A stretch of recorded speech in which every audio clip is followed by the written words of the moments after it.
the window of tolerance is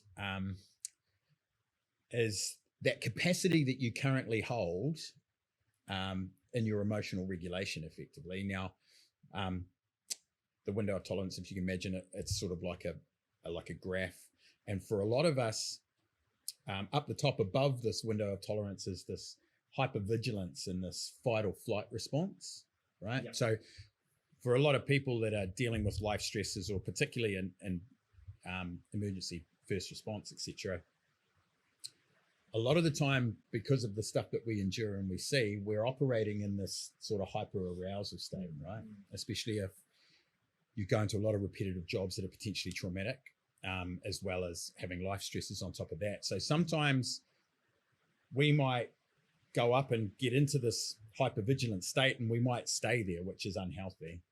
And then, as well as that, down below this sort of window of your happy place, your green brain, is this sort of where you're numbing and you're frozen, right? And that's when you drop out of and you feel like you have no control over what's going on, and you've effectively, your body has gone into that sort of self-protection, that primal self-protection mode where you just feel nothing anymore, right? You can't connect with not just someone that's having a real bad day when you go to them at work, but even when you're at home, right? You disconnect right out, and you feel numb, and you can't feel the highs and lows of life anymore.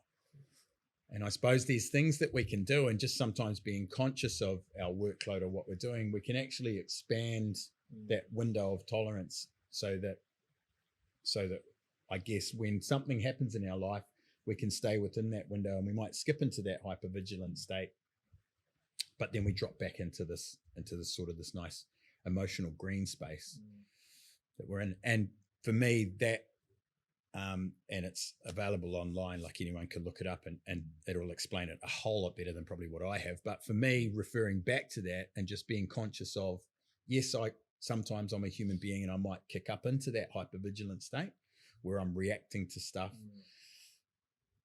But what do I need to do to get myself back down into that tolerance window? What do I need to do to get myself back so that I have capacity, that if something pops up, I can feel, I'm feeling angry or sad or whatever, but I can identify that and I can do something to get myself back down into there. So it's, having that awareness of how much tolerance or how acceptable you are in your current state to deal with not only work stresses that we experience, but life stresses as well.